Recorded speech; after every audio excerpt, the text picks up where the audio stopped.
cannot lay out something that would change the president's mind. He has been very clear, and he's going to continue to build on the unprecedented record that he's been able to lay out for the American people. That's his focus right now. Buenos días, 8 de la mañana, 4 de julio, festivo en el mercado americano, festivo en Wall Street, después de volver a alcanzar una posición de máximos, futuros planos, por supuesto, esta mañana a la espera del movimiento, entre otras cosas, de qué sucede con esas palabras de Karine Jean-Pierre que parecen solo cerrar la puerta a la salida de Joe Biden. La realidad es que es de marejada a marejadilla. Lo que hay de fondo en el mar ahora mismo con esa marejadilla hacia Joe Biden viene directamente en dos nombres, Michelle Obama y lo que está también empezando a moverse alrededor de Kamala Harris. 8 y 1 de la mañana, es 4 de julio, solo 2 veces se han celebrado debates antes de que los candidatos sean nominados. Y esta segunda vez, cuidado porque se empieza a ver la fotografía de hasta qué punto no se ha forzado y hasta qué punto Trump y los republicanos no han caído en la trampa para conseguir que sí haya un cambio de candidata. Kamala Harris gana cuerpo, pero gana cuerpo en el peor momento. Todo el mundo, todos los analistas esperan o ven la fotografía alrededor de una Kamala Harris que llega demasiado pronto a la carrera, como ese corredor de 600 o de 1000 metros que coge demasiado rápido la cabeza de carrera cuando detrás le están esperando los que de verdad van a ganar esa carrera. ¿Hasta qué punto Kamala Harris no sirve de liebre en esa carrera para permitir que otros puedan llegar a alcanzar el liderazgo? La victoria. 4 de julio, día en el que también vamos a ver si, como todo parece indicar, los laboristas en Reino Unido van a recuperar 14 años después el gobierno de Downing Street, van a volver a gobernar en Reino Unido. Sunak y todo el movimiento conservador británico se juega hoy en las urnas 14 años de desastre absoluto alrededor de una gestión del Brexit y de la economía británica que sin duda va a ser protagonista en el corto plazo. ¿Qué pueden aportar los laboristas? Es uno de los puntos fundamentales que hoy se vota también en Reino Unido alrededor de cómo se va a poder afrontar un movimiento de vuelta de los laboristas de la izquierda al gobierno británico 14 años después y lo que eso va a significar sin ningún lugar a dudas alrededor de la economía británica. ¿Más gasto social? ¿Más gasto? ¿Más descontrol de cuentas? ¿O al revés? Un movimiento en el que los laboristas que van a llegar, si llegan finalmente, como todo parece indicar, esta mañana hay varios medios que hablan del mayor desastre electoral que puede llegarle a los conservadores británicos en el último siglo. Están hablando de un desastre sin precedentes. Van a encontrarse en una situación en Reino Unido muy complicada, muy complicada en lo económico. El otro punto fundamental viene de las relaciones China-Rusia. Vladimir Putin expresaba así esa relación, ese movimiento que les ha llevado a unirse cada vez más en los últimos 2 años y medio. Escuchen esas declaraciones. Всеобъемлющего партнерства и стратегического взаимодействия переживает наилучший период в своей истории. Они выстраиваются на принципах равноправия, взаимной выгоды и уважения суверенитета друг друга. Наше сотрудничество не направлено против кого бы то ни было. Мы не создаем никаких блоков и союзов. Мы просто действуем в интересах наших народов. Продолжается. Vladimir Putin en esas relaciones China-Estados Unidos, China-Rusia claves en este momento y Estados Unidos clave en el otro lado. En Ucrania, Zelensky en las últimas horas, ojo al movimiento de Zelensky, ha señalado directamente a Donald Trump.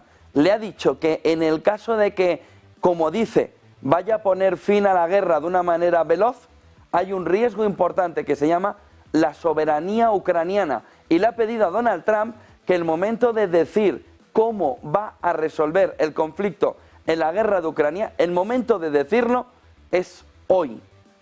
Zelensky le ha dicho es el momento ahora, no el 6 de noviembre.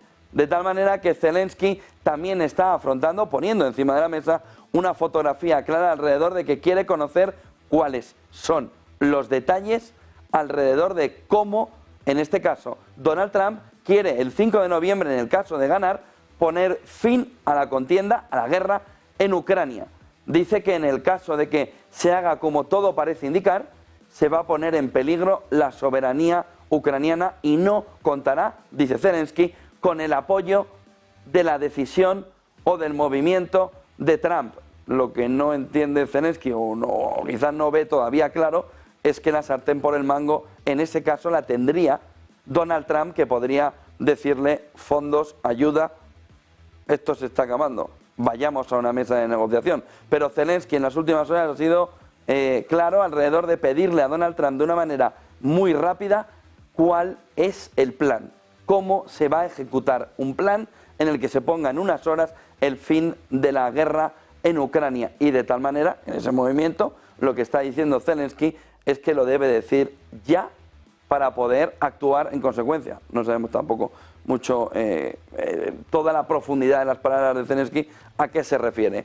Punto fundamental del día, elecciones británicas. Punto fundamental del día también lo que está sucediendo alrededor de la figura de Joe Biden, que lleva desde el debate electoral que vimos aquí en Negocios un movimiento de pesadilla continua alrededor de su movimiento de salida.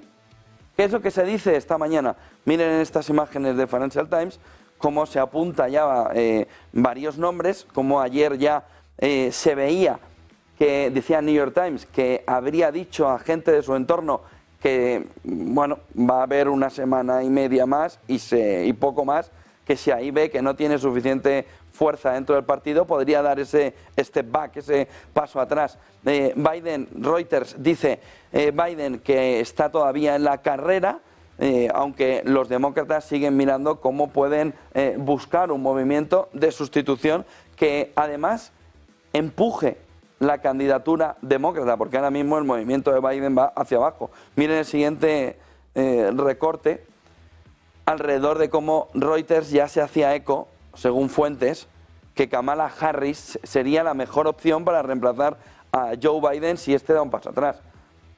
No se equivoquen. No se equivoquen. Está saliendo demasiado pronto. ¿Puede que aguante hasta el final de la carrera? Puede que aguante hasta el final de la carrera. Pero lo que hay ahora mismo delante es una liebre. En el sentido deportivo, ¿no? Una liebre que sale hacia adelante para decir, bueno, ya hay alternativa. Una vez que diera Joe Biden el paso atrás, hay sobre todo 5 nombres. ¿Por qué? Porque necesitan financiarse la carrera electoral, la carrera presidencial, prácticamente en un mes y medio. Es decir, o tienes el dinero o no vas a la carrera presidencial. O no vas. Y no parece que sea la figura de Kamala Harris, sí la de varios candidatos que ya se han puesto encima de la mesa alrededor de cómo podrían financiar esa carrera presidencial. El otro punto fundamental es Kamala Harris, pero Kamala Harris viene demasiado pronto a esto. Es que ni se ha ido Biden. Pero las apuestas ya están por ella también. Miren el siguiente recorte, el siguiente gráfico alrededor de cómo hoy en el Top Stories de Financial Times, que fíjense, ya estábamos viéndolo esta mañana, se veía cómo Kamala Harris, o cómo se pregunta Financial Times si es el momento para Kamala Harris. Donantes son escépticos con la vicepresidenta. Y esta es la parte fundamental. Oiga, es que el punto, quien sale ya es Kamala Harris. Bueno, ya, sale Kamala Harris porque alguien tiene que dar el paso adelante o la opinión pública tiene que dar el paso adelante para que alguien empiece a ponerse ahí dando la sensación de que va a haber un cambio para que Joe Biden empiece a ver la presión. Pero este es el punto fundamental. Donantes escépticos con la vicepresidenta. Y este es el punto fundamental. Es el momento de Kamala Harris. Puede ser que la opinión pública quiera darle un paso adelante, pero solo lo va a hacer si de verdad entienden que tampoco hay manera de ganar ya a Donald Trump con un cambio de candidato. Pero si piensan que hay opciones de ganar a Donald Trump con un cambio de candidato, los donantes son los que van a tener la última palabra alrededor de quién puede financiar una carrera presidencial prácticamente en 2 zancadas, que es lo que nos queda hasta el 5 de noviembre y hasta la nominación de agosto. De tal manera que cuidado porque hay apoyo en la opinión pública, apoyo en las encuestas de una parte del electorado, donantes escépticos, sobre todo por esto. Oiga, como yo, que ya he donado a Biden, ahora tengo que donar. Oye, ¿cómo vamos a impulsar una carrera presidencial como la de Kamala Harris a escasos meses? Ese es el punto fundamental. Miren el siguiente recorte. Joe Biden, dice Financial Times, se prepara para las conversaciones con los demócratas de alto rango a medida que se profundiza la crisis, que es el elemento fundamental. Puede ser que tengamos una liebre ahora mismo buscando quién es el candidato, Kamala Harris. Pero el punto fundamental es que desde el debate electoral de hace 2 semanas, jueves-viernes, justo hace 2 semanas, la siguiente noche, a partir de ahí lo que se ha abierto es una crisis en los demócratas alrededor del punto fundamental que se veía viendo ya desde hace mucho tiempo, que era si estaba en condiciones suficientes de salud Joe Biden para estar en una carrera presidencial. La cuestión aquí, o el elefante en la habitación, está en otra pregunta. ¿Cómo está dirigiendo Estados Unidos Joe Biden? Que es lo increíble que no esté encima de la mesa ahora mismo. No es solo la carrera presidencial de Biden, no es solo Kamala Harris, no es solo esa crisis abierta después del debate contra Donald Trump de hace 2 semanas. El elemento fundamental es quién gobierna Estados Unidos. Si Joe Biden está así en un debate electoral, ¿cómo está en el despacho Oval resolviendo los problemas que tiene Estados Unidos? ¿Cómo está dirigiendo la economía? ¿Cómo está dirigiendo la política exterior? ¿Cómo está dirigiendo las políticas sociales? ¿Cómo está Joe Biden dirigiendo el país? Ese es el punto fundamental, porque viene con una segunda derivada. ¿Desde cuándo Joe Biden está así? Es el punto fundamental para intentar entender que, claro, o Estados Unidos funciona como un barco puesto en marcha que ya va directamente para allá, que va en piloto automático, o quién es el capitán del barco. ¿Quién es el capitán del barco? Es el elemento fundamental ahora mismo en Estados Unidos. Da igual quién esté en la presidencia, que todo funciona igual. ¿Quién dirige? Ese es el punto clave ahora mismo, que no se termina de hacer como segunda derivada alrededor de lo que sucedió hace 2 semanas. Sí, Kamala Harris, Michelle Obama, un candidato que tenga suficiente dinero para la carrera presidencial. Va a ver la crisis, cómo se resuelve. No, pero si no está preparado para la carrera electoral, ¿está preparado? ¿Y desde cuándo no está o sí está preparado Joe Biden para dirigir Estados Unidos? Y si no lo está, ¿quién está dirigiendo el país? ¿Quién dirige Estados Unidos? ¿Quién gobierna Estados Unidos? ¿Quién preside Estados Unidos? En el caso de que se llegue a la conclusión de que Joe Biden, como todo parece indicar en encuestas, no está preparado para ir a una carrera presidencial. Y si no está preparado para 4 debates contra Donald Trump y para la carrera presidencial en el sentido de mítines de un lado para otro, ¿y cómo está haciendo entonces G7? ¿Qué está sucediendo? ¿Y desde cuándo está sucediendo? ¿Y quién está dirigiendo Estados Unidos?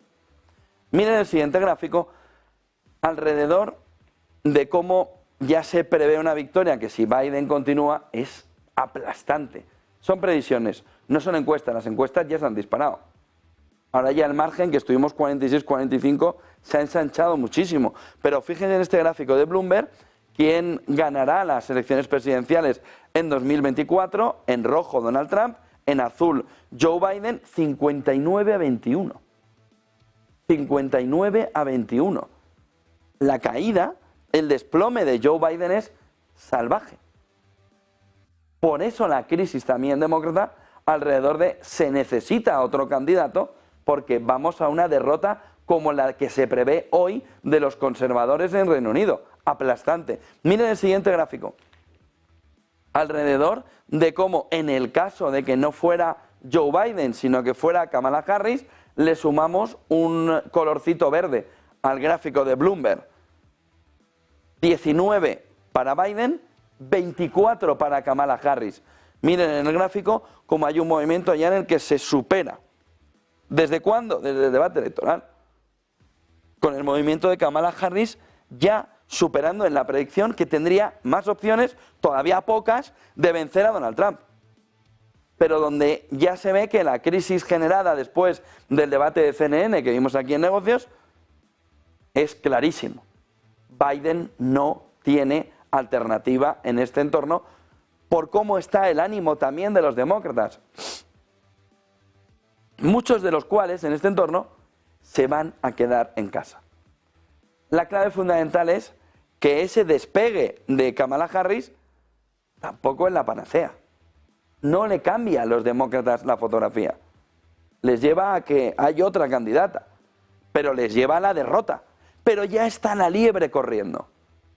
Ahora solo falta esperar a encontrar quién dentro de estas encuestas y poniéndole el foco en la cara bien puesto para que todo el mundo le vea, tiene opciones de pelear arriba del todo. Michelle Obama, lo venimos diciendo de prácticamente 8 meses con Valdecasas, hemos estado comentándolo. ¿Era ella la candidata oculta ya desde hace prácticamente un año? Porque esa fotografía de Kamala Harris, de la que los medios y la opinión pública estadounidense intenta convencernos, no es suficiente para la victoria. No es suficiente para ganar. No es suficiente para derrotar a Donald Trump. Simplemente está mejor posicionada. ¿Por qué? Porque Biden está ahora mismo en el subsuelo de las encuestas. Vayamos a claves del día. No sé si tenemos un gráfico antes de claves, yo creo que no. Ahí.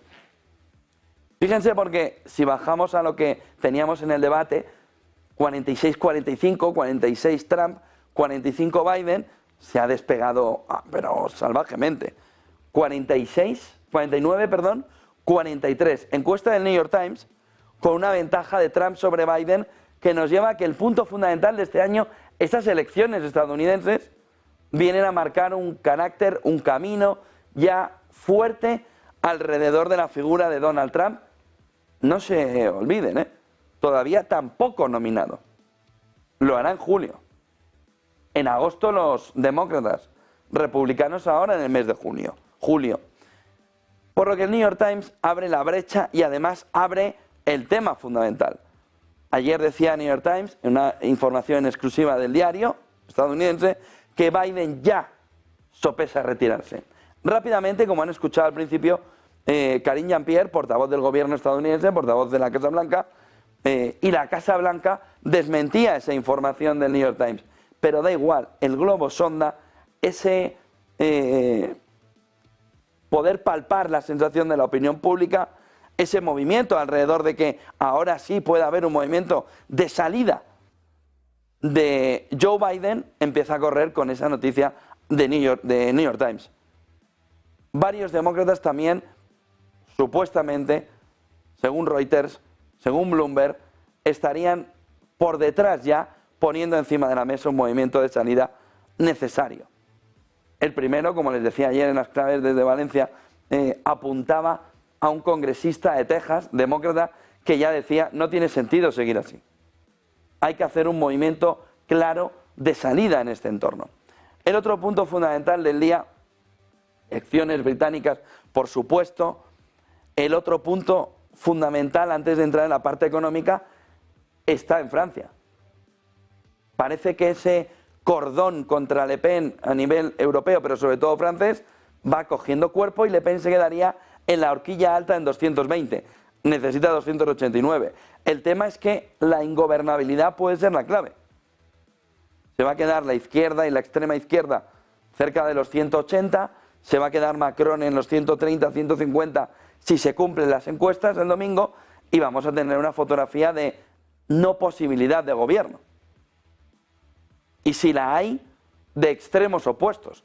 Va a permitir Macron que un gobierno de extrema izquierda, al que le criticaba en la primera ronda como anticapitalistas, propios opuestos del sistema, va a permitir el gobierno. Pero, sin embargo, cómo se ha relajado el mercado de la renta variable y también la renta fija en el conjunto europeo, una vez que ha visto que Francia tiende a la ingobernabilidad como, oiga, elemento fundamental. Que haya ingobernabilidad significa que Le Pen no llega. Pero vamos a esperar al domingo. Entrando en lo económico, algunos miembros de la FED empiezan a dudar, lo han dicho en las últimas horas, de un tipo neutral más alto que en el pasado. Tipo neutral que estaría en torno del 2,6, 2,7, 2,5. Ahí lo ven distintos miembros de la Reserva Federal, un poquito más altos, y que empiezan a verlo incluso un poquito más altos. Más alto ese tipo.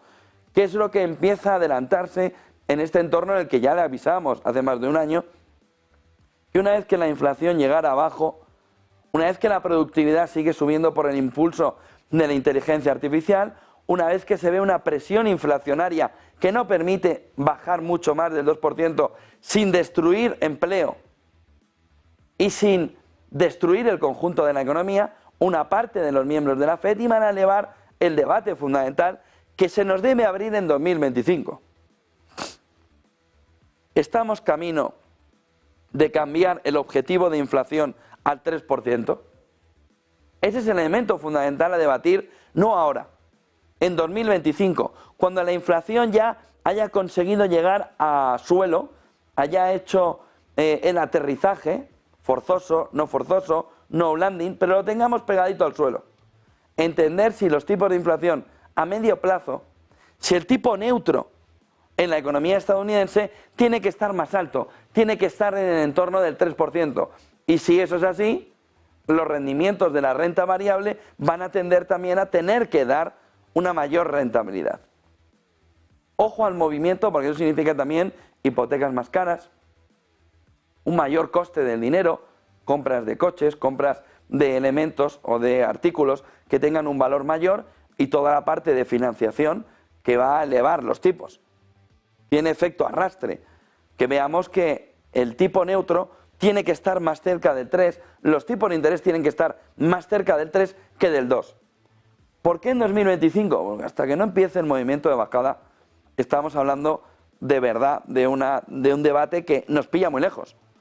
Pero si ahora va a haber entre 1 y 2 movimientos en la baja y los tipos se van a quedar en torno del 5 y va a haber 4 el año que viene, nos vamos a quedar en torno del 4. 3,75, 4,25, 4.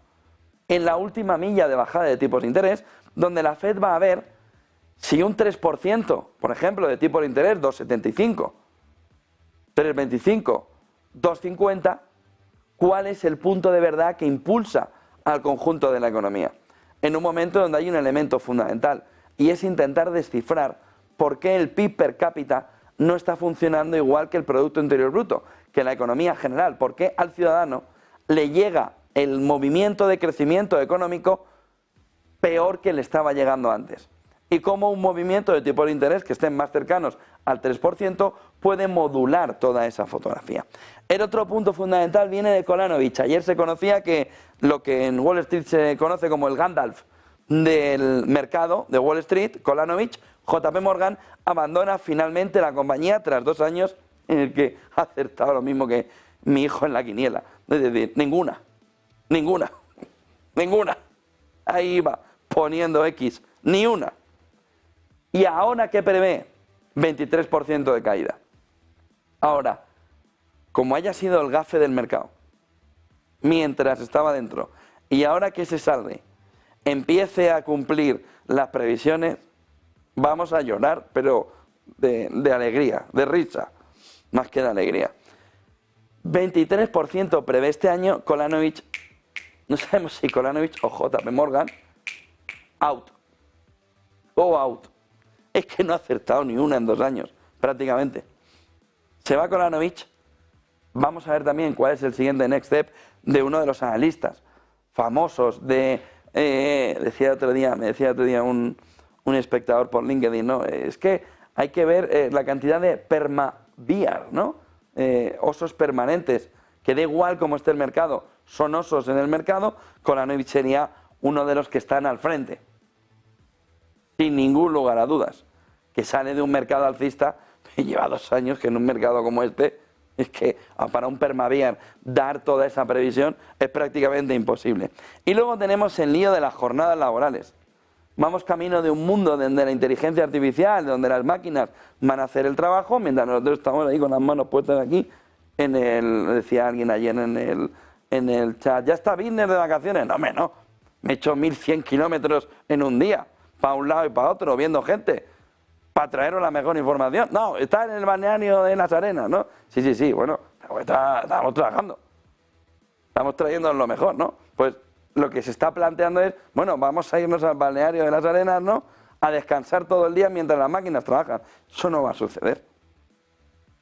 Y si sucede, prepárense para la que viene. Porque entonces el factor trabajo se acabó. Y si el factor trabajo se acabó, hay que vivir del subsidio del Estado. Pedro, subsidio. O Alberto, pero subsidio. ¿Qué es lo que se ve a nivel mundial? Un movimiento doble entre quienes aparentemente van en contradirección, pero como les salga bien, ese ir a contracorriente les va a funcionar muy bien, que es, oiga, no, en un mundo donde cada vez hay más competitividad, necesitamos ser más competitivos.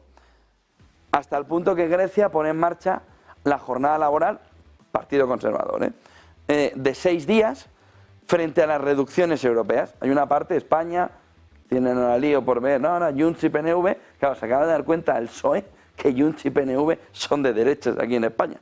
Como apoyan siempre, no sabía que estos eran de derechas. Y ahora se acaba de dar cuenta de que tiene que pactar esta jornada laboral, donde hasta Sumar en las últimas horas ha dicho, oiga, cuidado con la ley alrededor del Poder Judicial, cuidado con lo que se empieza a ver de si no me permiten hacer el movimiento de reducción. Sin embargo, Grecia va al revés. Va al revés, en un movimiento de poner en marcha una jornada laboral de 6 días.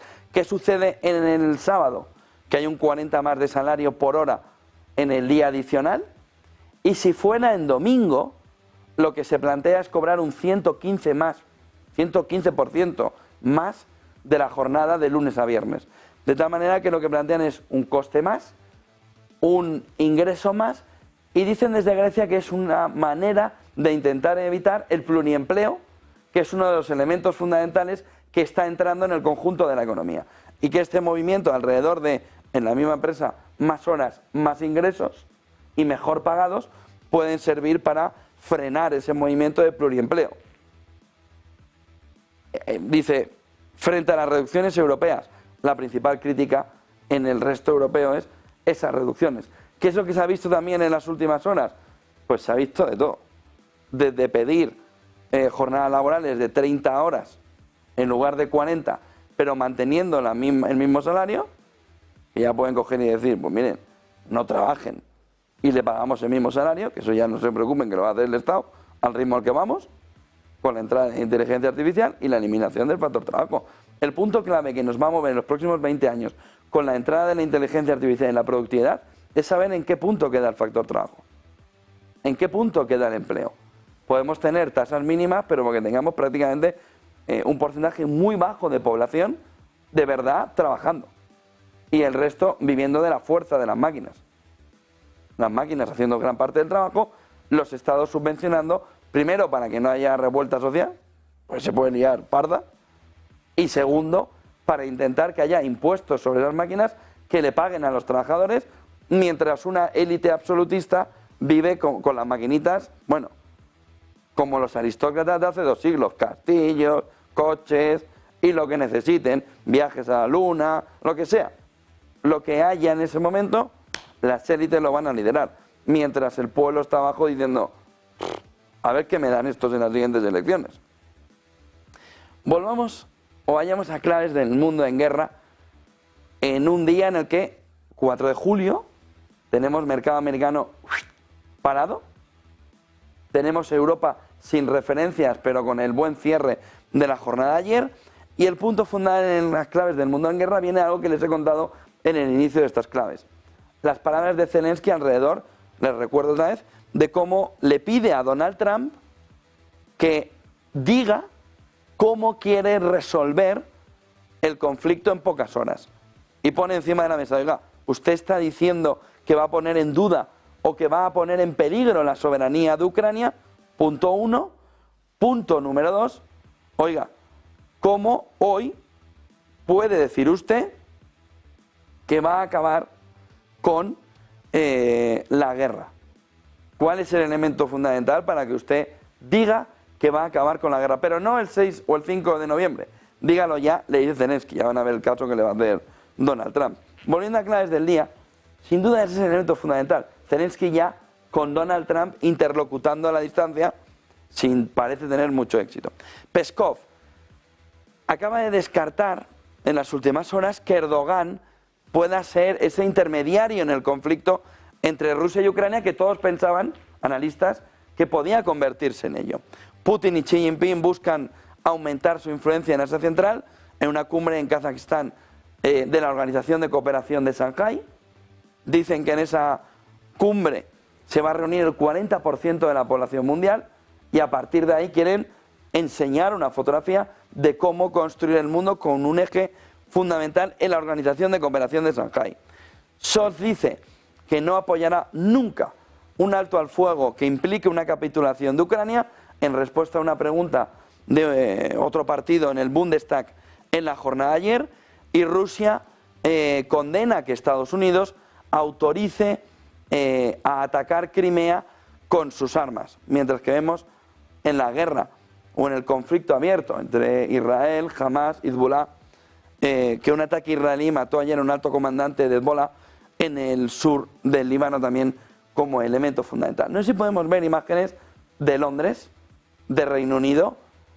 Ha empezado a votar la población británica hace 31 minutos.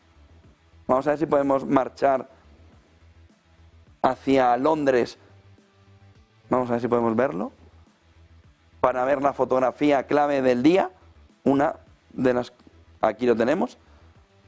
Con esos colegios electorales que abrieron hace 31 minutos y que están desde hace 31 minutos ya, dando esta fotografía de votaciones en Reino Unido. ¿Qué se espera?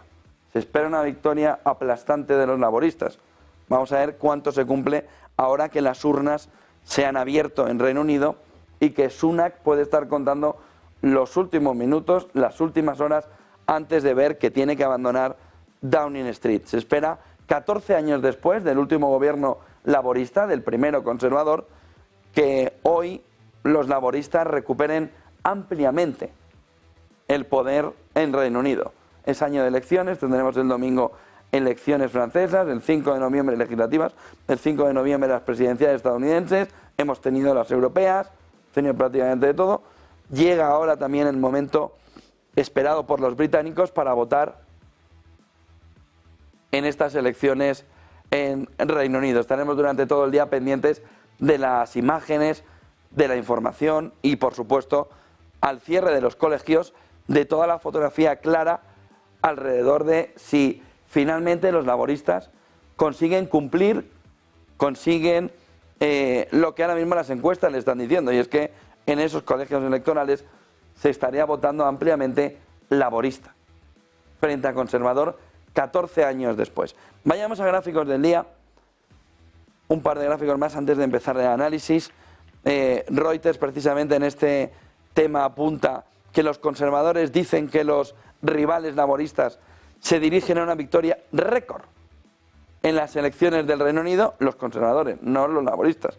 Los conservadores ven ahora mismo ya que tienen la sensación de que van a sufrir hoy una derrota histórica frente a los laboristas en Reino Unido. Miren el siguiente gráfico alrededor de cómo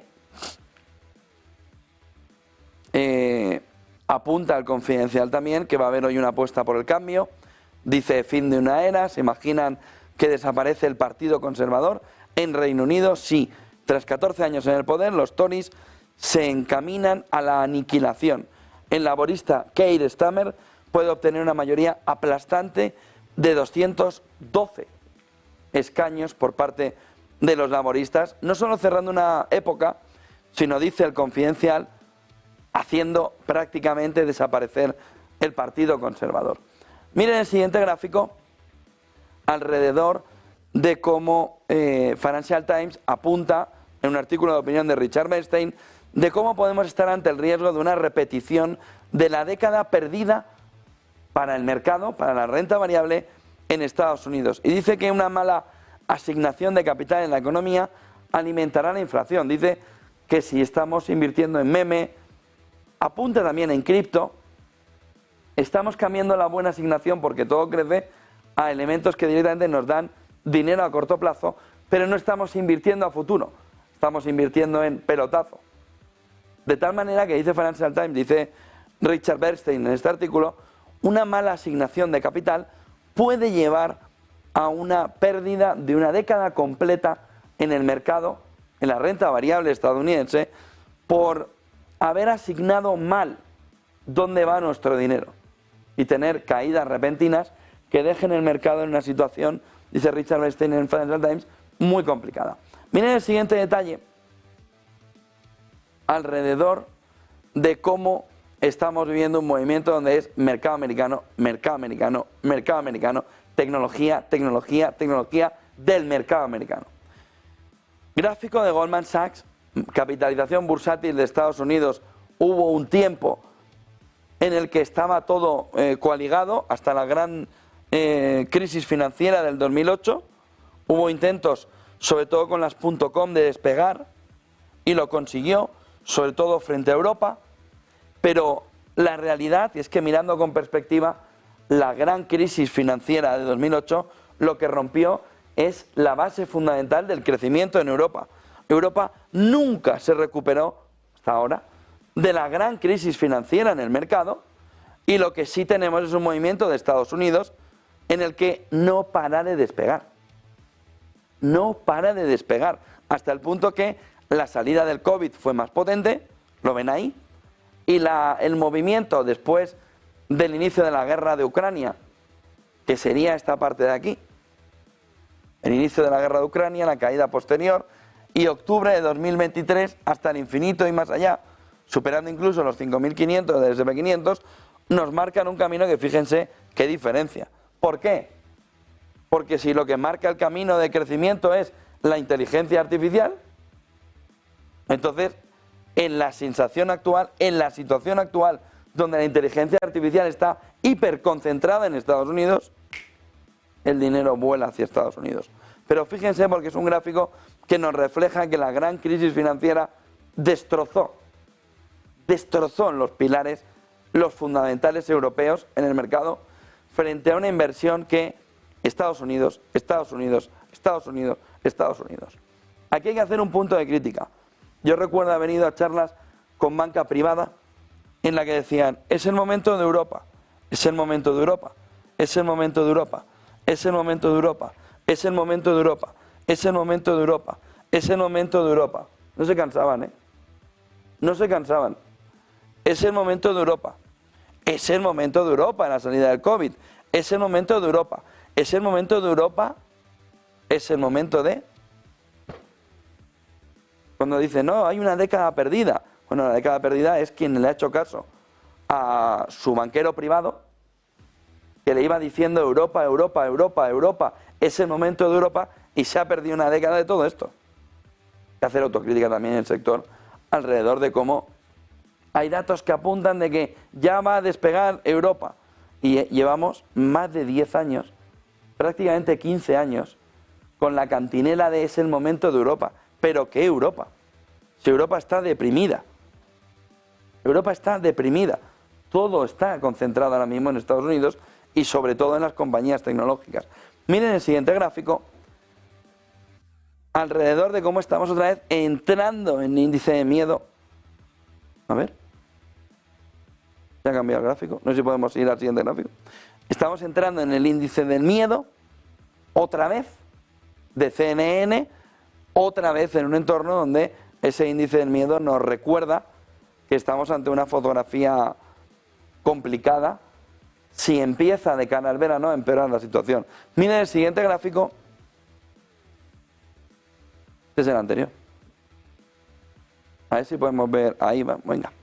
Dice, las vacantes en oficinas vuelven a un nuevo máximo de todos los tiempos, rompiendo la barrera del 20% por primera vez en la historia. The Economist. Alrededor de cómo volvemos a tener real estate, commercial real estate, como uno de los elementos fundamentales.